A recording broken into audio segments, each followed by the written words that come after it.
Welcome to our today's online seminar in which we want to explore with you the ways of integrating environmental aspects into human rights due diligence approach.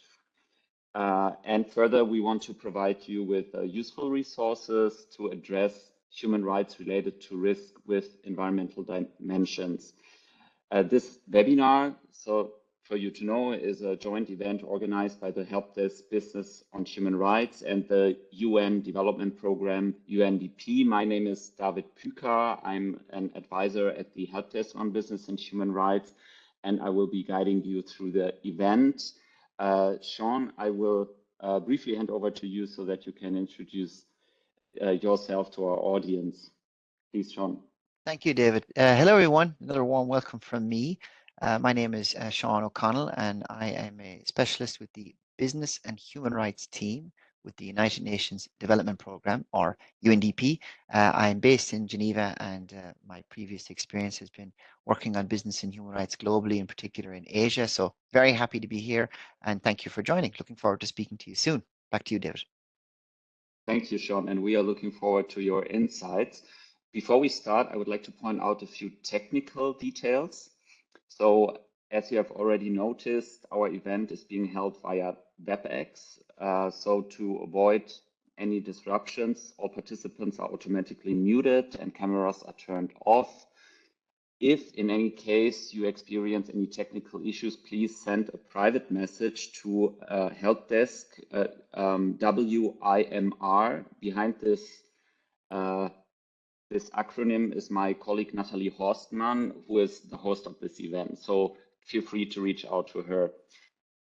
For content-related questions, kindly ask you to use the chat function. So there will not be any verbal discussion. So please use the chat function and make sure to address your message and your questions to everyone so that everyone will be able to see your message in the chat. We will do our best to answer all your questions during our Q&A session, during and at the end of the webinar.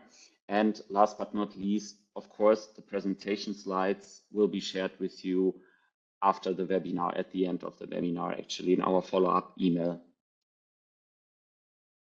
First of all, a few words about us, the Helpdesk on Business and Human Rights. We are a free information and advisory service funded by the German Federal Ministry for Economic Cooperation and Development. What do? We support companies in implementing human rights and environmental due diligence processes throughout their supply chains. And our services particularly range from free consulting for companies of all sizes and sectors, up to customized training sessions, presentations, webinars, and roundtables. And also we provide a wide range of free online tools. So, but now let's dive into today's topic. I would like to begin with a brief case example that highlights the important link between human rights and the environment. So the picture that you can see on the right side of this slide shows a cobalt mine, the cobalt mine Bou Azer in the southern region, in the southern part of Morocco, a site which is operated by the mining company Managem. The German automotive company BMW, that all of you know, sources cobalt for its electric vehicle batteries from this mine. Past year, local communities, local reports, and civil society organizations have raised serious concerns about unsafe working conditions in the mine, as well as severe water pollution in the nearby river caused by arsenic, allegedly originating from the mine settling pond. For you to know, arsenic is a highly toxic heavy metal that can cause serious health effects, such as, for instance, cancer or skin lesion or neurological diseases. So when released in the environment, it can have negative long-term impacts on workers and local communities. I think this case illustrates quite nicely the need to treat environmental risk not in isolation, but actually as an integral part to human rights due diligence. So several industries, including mining, as in our example, agriculture, electronics, oil and gas, and many more, are particularly exposed to human rights risk with environmental dimensions due to their intensive use of land, water, and in general, natural resources. These sectors often contribute to pollution, but also deforestation, land degradation, and overexploitation of natural resources, which, of course, as a consequence, all accelerate other dynamics like climate change and undermining ecosystem stability. The environmental harms caused by these activities, by the business activities and sector activities, can directly affect fundamental human rights, such as the right to health, clean water, livelihood, and land, which is particularly relevant for vulnerable groups such as indigenous communities. And here in this context, interesting to mention, since 2022, the right to a clean, healthy, and sustainable environment has been formally recognized as a human right by the UN General Assembly, a right that is further reinforcing the need for integrating environmental and human rights due diligence. Now, multilateral frameworks such as the UN Guiding Principles on Business and Human Rights, the UNGP from the year 2011, basically laid the foundation for a wide range of legal instruments that require companies to address the negative impacts of their business activities on human rights throughout their supply chains. Prominent examples at a European level for those legal frameworks include, for instance, the Corporate Sustainability Reporting Directive, CSRD, but also specific due diligence laws such as the CSDDD, which has not been transposed yet. But also in Germany, we have the German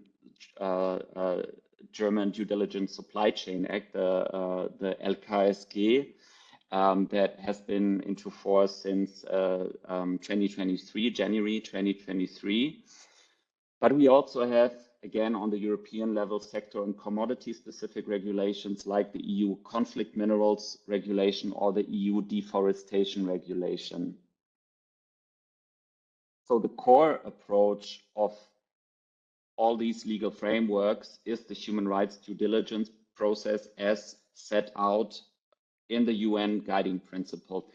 The Guiding Principles, as most of you probably already know, this process consists of 4, sometimes it's also 5 key elements that are the identification and assessment of adverse impacts of a company's business activities on human rights, taking action to prevent or remedy these impacts, tracking the effectiveness of those actions, and last but not least, communicating the process externally, including to the public. This entire process is guided by the continuous consideration of the interest of potentially affected stakeholders, such as, for example, workers or local communities. In many of these relevant frameworks, such as the German Supply Chain Due Diligence Act, set out requirements for companies to also prevent environmental harm that could lead to human rights risk violations. Specifically, the LKSG explicitly prohibits harmful environmental impacts, such as soil degradation or water pollution, when these can impair the basis for instance, food production or restrict access to clean drinking water. Interestingly, a similar prohibition can also be found in the CSDDD Annex.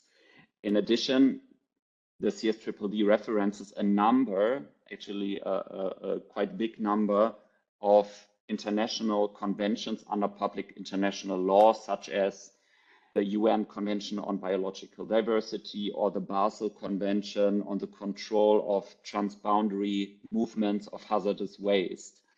I think it's interesting to mention that these regulations do not explicitly focus on human rights, but anyway, they should be understood in the context of the spirit and intent of the CSDDD. So ultimately, they aim to protect our natural foundations of life and support the realization of human rights eventually.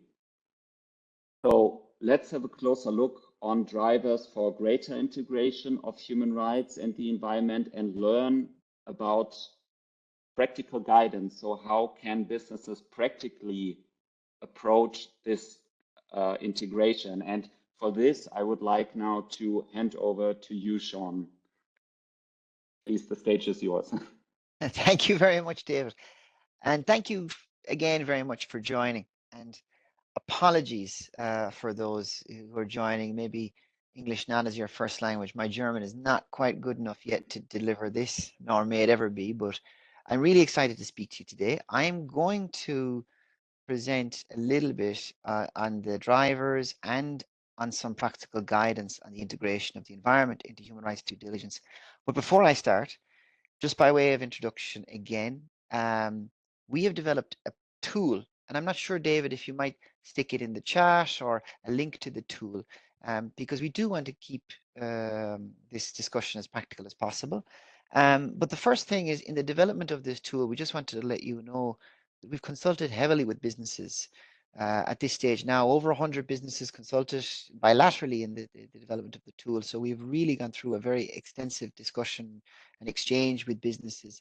And I've just shared with you three things from the beginning of our discussion. Number one is that this is still a relatively new area. Many businesses are still engaging with human rights due diligence. And so even the integration of the environment into that is relatively new. We could probably only count a handful of businesses who are really integrating the environment and human rights due diligence processes. So that's the first thing. The second thing is that this will be an ongoing learning process. So in your chat and the discussions lately, we still welcome feedback on challenges you face, ideas you have on good practice, but it's very much an ongoing process. And even after this discussion today, we'd welcome opportunities to exchange with you bilaterally or further, just to understand more of the challenges you face. And as I said, if there's good solutions around there. And then thirdly and finally, I understand these webinars can be long and arduous, and sometimes you have a lot going on, or maybe some of you are taking your lunch. I just want to deliver one key message with you, and that is exactly what David just suggested. The integration of these two areas is important. It is happening in real time. It's happening at the community level.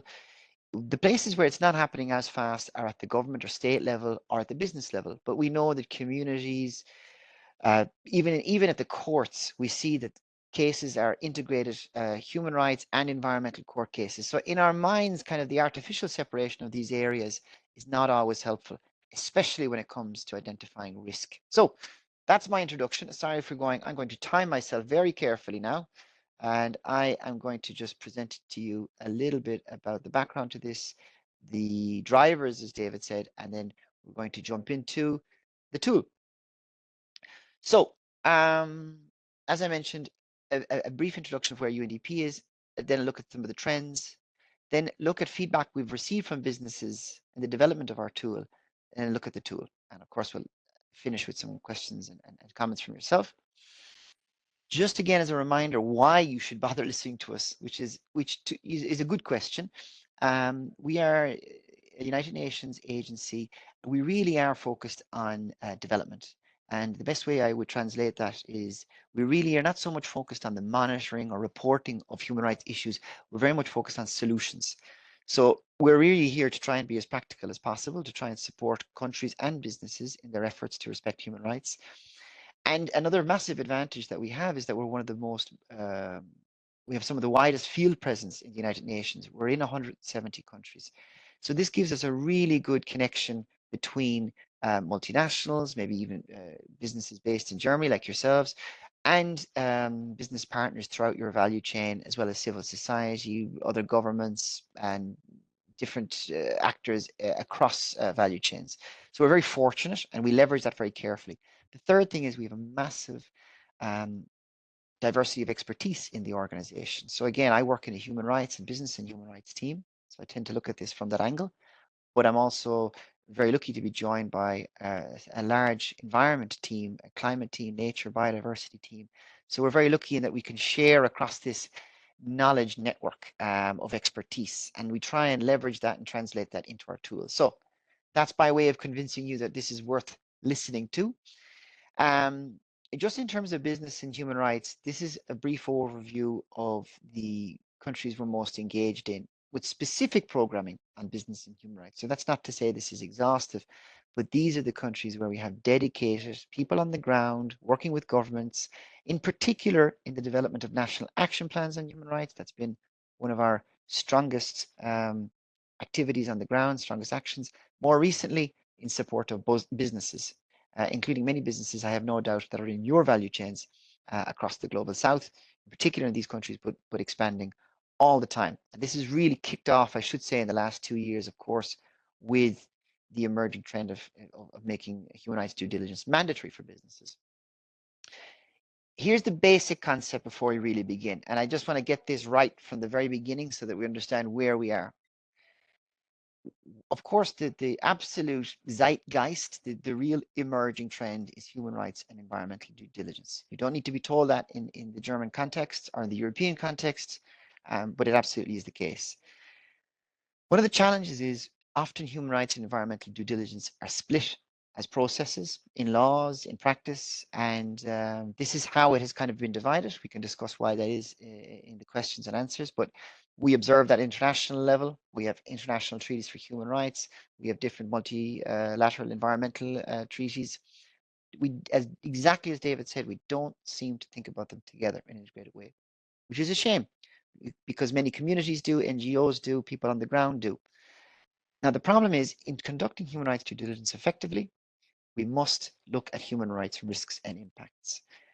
I'm sure you're no stranger to that. And now with the German legislation and EU directive coming on board, and you're being forced to undertake this process. The problem is in identifying human rights risks and impacts, you are naturally going to have to identify and address and prevent and mitigate environmental harms.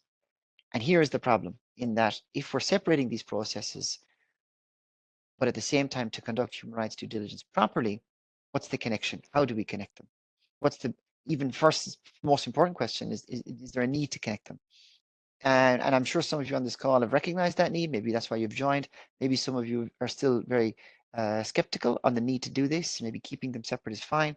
We'll discuss that a little bit later, but there's absolutely a connection. And we'll have to investigate that. That's kind of what I'm here to speak to you about. So that was just by way of introduction. Now, a very brief background to why this is needed most recently. At a starting point, we really haven't until recently understood the huge impact that environmental harms are having on human rights. In the past, a lot of our understanding of environmental harms are at the lower level. They are technical issues, scientific challenges, if you will, that we need to improve the environment. The triple planetary crisis, in particular of climate change, biodiversity loss, and pollution, have really brought it home to us about the massive impact the environment is having on human rights. And, just to use one example, globally now, we have annually around approximately 8 million people dying from air pollution. So we now really have to shift our focus on elevating how we look at environmental harms beyond just technical fixes and more at systemic human rights risks and impacts. So I just shared this slide to really emphasize that as a starting point for us all, let's at least recognize that the environment is having big impact on human rights. And it's not just these I show you on the screen here. There's a wide range of human rights that are impacted by the environment. And of course, if we can accept that the business sector is having an impact on the environment, then of course, we'll have to recognize that in our human rights due diligence processes, we will have to assess those environmental harms that businesses are contributing to. So this is kind of just a starting point, maybe for some of you very obvious, but you would be surprised that there continues to be some debate about whether these environmental harms really should be considered as human rights risks and impacts. Now, looking at some global trends, and I don't think these need to be emphasized too much. I'm sure many of you are very familiar with many of these already. The first one is the UN resolution on the right to a healthy environment, R2HE. Apologies for using the shorthand there. But at the corporate level, I think these types of UN General Assembly resolutions can seem very distant. You might be thinking to yourself, well, what's the actual point of us having to worry about this or even consider this? 3 years ago in the UN General Assembly, when this was recognized, there was confusion over what this would mean. But now it's beginning to be operationalized. It's beginning to be transposed, and it's being considered in regulatory frameworks, including those that impact businesses. Just to use one example, not necessarily in the corporate sector, but in the broader human rights world, the Council of Europe, I'm sure some of you are aware, are currently assessing the development of a number of different measures to integrate the right to a healthy environment into the European Convention on Human Rights. And that will have massive impact and massive consequences for further human rights actions, and potentially then using a framing of the right to a healthy environment. Now, there's a number of measures to doing that, but this is very close to home for those in Europe. But globally as well, the right to a healthy environment has been accelerating in terms of its integration into both constitutions and national frameworks, in particular in the global south. So it may not feel like it's happening tomorrow in Europe, but in the global south, where many of European businesses, business partners throughout their value chain are based, the right to a healthy environment is picking up a lot of speed. And in fact, we support a lot of efforts to integrate the newly recognized right to a healthy environment in national legal frameworks. The second big trend to keep your eye on, again, needs no introduction really, is the mandatory human rights due diligence, human rights and environmental due diligence. I don't know if some of you are aware, but we now have, of course, CSDDD in Germany, well ahead of the game in many respects, but we also see it happening more in the global south now. So Thailand has a draft bill on mandatory human rights due diligence for businesses. Indonesia is in the process of proposing text on mandatory human rights due diligence for businesses. We have a draft bill in the parliament in South Korea. It's happening very quickly. So in the space of 2 to 3 years, we've had the UN Guiding Principles now for 14 years, with a lot of discussion on human rights due diligence, but only in the last, well, let's say 5 years, we're really seeing it move from voluntary to mandatory. And this is something to consider very carefully, especially when it comes to considering how to do human rights due diligence properly and where the environment might be therein. So a trend that really doesn't need much introduction. The final one is on the court cases and litigation. And there's many examples here. I don't want to go into them in too much detail. But what we do know is, of course, there is absolute emerging climate litigation. And by the way, fast accelerating nature-related litigation. Report last year on nature-related litigation highlighted that the trend is pointing towards greater legal actions against businesses for nature-related or nature violations, or and one of the real trends here is that these cases are not environmental cases and they're not human rights cases. They are combined or integrated legal pleadings, legal actions that combine the environment and human rights together. And many of the businesses that find themselves in court over these challenges are having to defend themselves against both in an integrated way. So it does ask the question, is it wise to separate these so distinctly at the corporate level when the risks are integrated? I mean, again, just to put the emphasis again on the fact that ignoring human rights and for the environment, or ignoring the environment for human rights, is a huge reputational risk. Not integrating the massive operational and financial risk and the legal risk is certainly there as well. I feel like many of you on this call don't need to be reminded of that, but it's just a quick reminder. So now let me just share with you a little bit about the feedback we've been getting from businesses about what's happening on the ground. I mean, first, probably needs no introduction to you. There's just too many reporting standards and frameworks to keep up with. To do your job properly at the corporate level requires huge investment, huge training, capacity building, and frankly, very fragmented. And on the other thing that we've really consulted businesses on is that they continue to keep these functions very separate, and that has impacts for managing risk. The growing reporting standards and frameworks is a problem. It's natural in how it's developed. There is a need for detailed analysis on a number of key environmental issues, for example, and human rights issues. What you'll see here is a combination of environmental and human rights reporting standards and frameworks. What's unique about is that many of the human rights ones don't have the environment, and many of the environment ones don't have human rights. So that does create a problem for businesses when it comes to integration. What we do know is we need specialized environmental frameworks and reporting standards. For example, the TNFD, Task Force for Nature-Related Financial Disclosures, it's one of the most important, significant developments in terms of assessing corporate responsibility with regards to nature, especially when it comes to disclosures. So we do need that, but how does that get integrated into human rights due diligence processes? So this is a constant feedback we receive from businesses that, look, this is too complicated for, in many businesses, just one person to pull together, let alone even if you had a team of 3 or 4. So one of the things we've tried to do in our tool, which David has shared, is to pull these together and not to avert our eyes, but to plagiarize. And we literally pull from all these different tools together to try and give you a single coherent set of steps. The second thing that was very clear was that businesses continue to keep these functions very separate, and for people working in human rights teams or working on human rights risk assessments, they don't consider the environment because that's done by another team. And this division of labor is very distinct, and there's many reasons for it.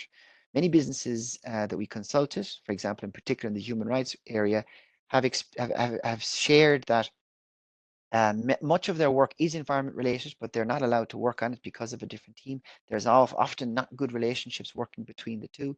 And in fact, some of the environment teams find it something of a distraction to work with human rights teams, where a lot of the processes are more qualitative, consultative, and often time consuming, to be honest, whereas environment teams can work very quickly on quantitative indicators.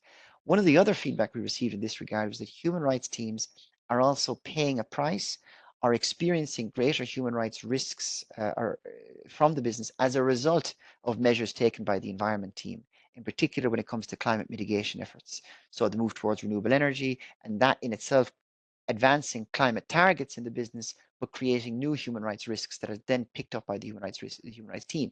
So this lack of integration is very real. Our experience and our consultation with businesses show that it's human rights teams or human rights efforts that tend to be wanting to work with the environment more. It's not to criticize people working on the environment. There are just certain differences. And maybe just to point to one thing that the environment world could learn from human rights is to be much more participatory in your processes, to be much more consultative with different affected groups and communities. But the human rights world has a lot to learn from the environmental world in terms of how quantitative they're able to monitor and track their work, how long-term their thinking is, and very often with targets 30, 40, 50 years ahead. So there's a lot they can learn from each other, but at the moment they're kept very distinct, unfortunately. So to conclude on that, really, I mean, look, if we take as our starting point that businesses are having an impact on business impacts on human rights and risks and impacts on human rights are resulting from environmental harms, and businesses have a contribution to this. If we take that as our starting point, then applying human rights due diligence properly does require this integration. We do need to break some silos. And one of the conclusions we arrived at was that there was a need for some guidance on this, some basic guidance. We accept that not everything can be solved with more tools and guidance, but there is a gap here. And the gap has been resulting in both greater risks and impacts for communities, and as a result then, same for businesses. So the tool itself, thank you, David, for sharing it.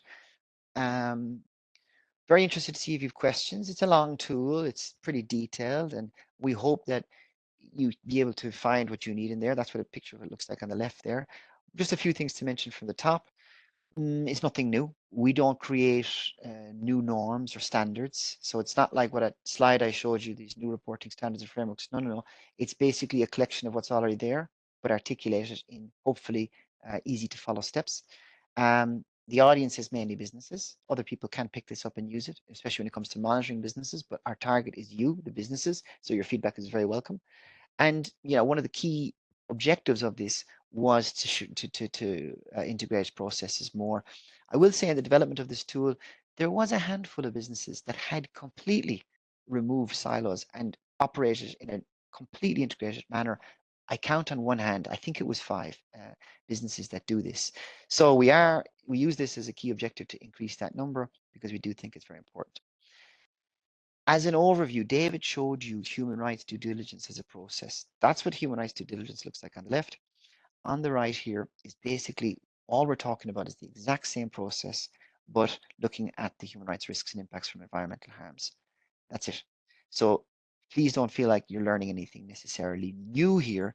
It's just an extra layer or an extra dimension, if you will, to your existing knowledge on human rights due diligence and the expectations on your business from legislation, but just an extra dimension or layer of guidance to do that properly. That's all it is. We use for our framing the triple planetary crisis of pollution, including land, air, and water, climate change, physical impacts, adaptation and transition efforts, biodiversity loss. So really, we could have gone beyond this, but as a single tool, there's many other issues that are key here, but we just focus on these. And we hope this is a framing, but this could be built on with other environmental harms. But these are the main ones. So we look at human rights risks and impacts from these environmental harms. So these are the 4 steps of human rights due diligence. David has showed those, so I won't go into those in any more detail. When you unpack the tool, the step that David showed you on identify. Now, this is not easy in an environmental harm context. There's many issues and many very concrete challenges that businesses shared with us if they were being asked to identify, for example, human rights risks and impacts. Some environmental harms are specifically geographically dependent. So it's impossible to identify a risk or impact from an environmental harm unless you know exactly where your operations are. It's very geographically dependent, including in particular for types of pollution and biodiversity loss. Climate change less so. So one of the most important things when it comes to integrating the environment into human rights due diligence processes is you need to be able to map geographically your operations, and we offer guidance in how to do that and how to connect or correlate your operations with existing environmental harms such as air, water, land pollution, and biodiversity loss. So I'll show you that in a second, but you all know where your businesses are. The question is, do you know some of the significant global environmental harms or even localized environmental harms that are in those localities that you could be contributing to? So that's a very important starting point, and we offer guidance how to do that, and we offer independent scientific databases and resources to find that information to basically identify that risk. Another big issue was David showed you a slide there with human rights due diligence and people right in the middle of it. And this is very important. And this is something that sometimes environmental processes are not so strong on, but we know in human rights processes, people in the middle is key. When it comes to identifying certain groups of people with respect to environmental harms, it can be difficult. Again, when it comes to biodiversity loss, who are rights holders when it comes to biodiversity loss? Who are the specific rights holders when it comes to climate change? Many businesses we consulted would say, well, it's impossible to identify a specific group because everyone is impacted. So it is not impossible. The key thing is here, it's still expected under international law and international guidance and the UN guiding principles on business and human rights. We will, of course, be expected to ensure that stakeholders are engaged, specifically rights holders. We offer guidance in how to find or who to speak to in certain contexts for climate change and biodiversity loss. So it's again, it is a new area, but if you have a human rights due diligence process that's done properly, and one of the environmental harms you've identified is climate change because your business potentially is a big contributor to climate change, then you don't get to skip this because it's difficult to find rights holders. You still have to consult with rights holders, and we offer guidance on how to do that. So that's just 2 examples under the identify step for human rights due diligence, where we show this connection with the environment and how to do it. Again, just sharing, one of the key issues, as I mentioned, is the geographical dependence of some environmental issues. So, there are really excellent resources out there to find where air pollution is more prevalent historically, presently, and how to identify potential contributions to that. And you cannot identify that risk unless you know where that harm is. So we offer that guidance, and it's just an overview of those tools that we include in our practical tool. And again, with biodiversity loss, it's an area when we consulted with businesses, they said it was the area they were focused on the least at the moment, but that they knew it was the environmental area that was going to be very important very soon. So there are many, many, many tools out there for identifying potential biodiversity hotspots. And it's an important starting point for businesses in recognizing where your operations are, where your value chains are, and is there a potential correlation or potential risk to biodiversity loss. So that's on the identify step. I don't have sorry, David, I'm coming up on 20 minutes here, but not too many slides left. You'll be glad to know. Make sure there's enough time for questions and answers. When it comes to taking action, we offer, again, guidance on how to take action. At the end of the day, if you're a human rights team and you're conducting human rights due diligence, you have to take action and preventing and mitigating these impacts. You cannot do that unless you know some of the environmental frameworks and standards for taking action. So in a climate context, we offer guidance on how to integrate the greenhouse gas protocols into human rights due diligence processes. These are two areas that have been kept separate for a long time. The greenhouse gas protocols, the scope 1, 2, and 3 emissions, very, very important. I'm sure many of you are aware how difficult scope 3 emissions are to act upon. So it's important to see how these can be pulled together. So we do it for the greenhouse gas protocols, and we also do it for the conservation hierarchies.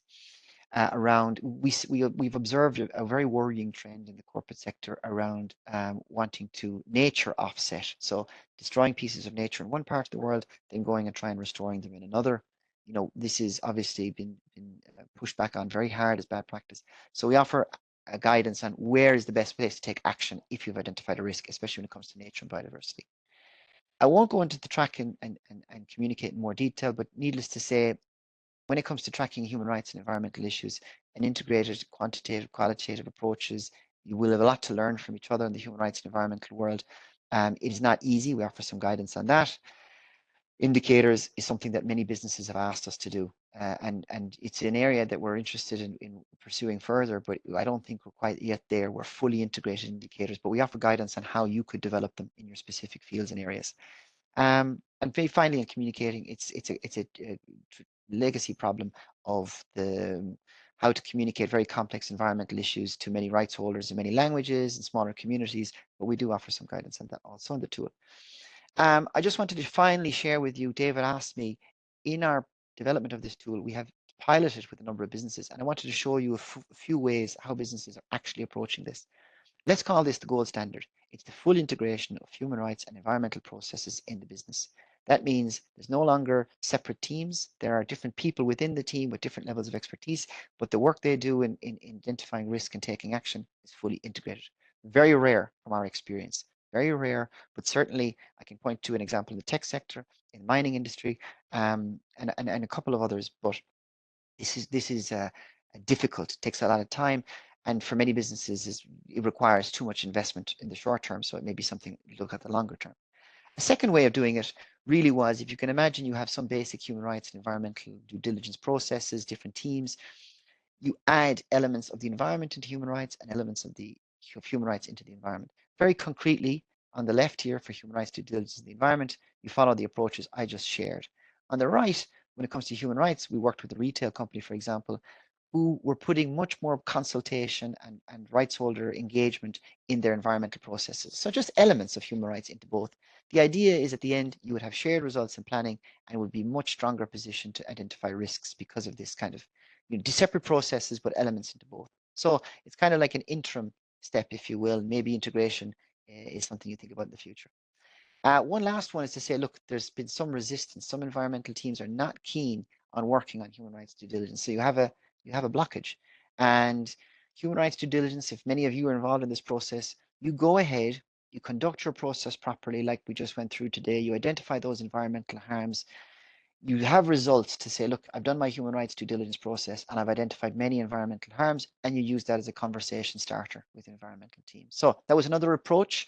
That was for businesses, I think, who were having much more difficulty in getting engagement from environmental teams, having much more difficulty getting buy-in at the senior leadership level of the business.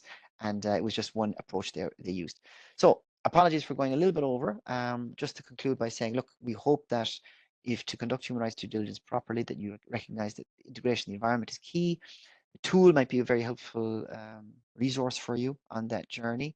But we do know that for many of you, there's industry-specific issues that will need to come up to actually be able to give effect to this. So we're very curious to hear your feedback. And final point is to say my slide, that my contact is on the slide. So we'll be very curious to follow up with you, and feel free to reach out. So let me stop there and hand back to you, David, or we go look at some questions. Thank you. Thank you very much, Sean. That was really interesting, and I'm happy about what I've just heard. So the key takeaway for me was it's crucial to break those silos between human rights and environmental due diligence. And I strongly believe that actually environmental teams and human rights teams within one company can actually learn from each other. Specific with regard to different aspects, I would like to point out one aspect that I would like to add to this list of identifying and assessing risks. So the criteria list that you just mentioned, I would like to actually add one more aspect. It's an aspect that is often neglected. It's the time aspect of environmental impacts, because if we think of pollution, I mean, this is by nature, pollution occurs on an accumulative level. So often pollution doesn't lead to any infringements right away or immediately, but the human rights related impacts will occur on a long term.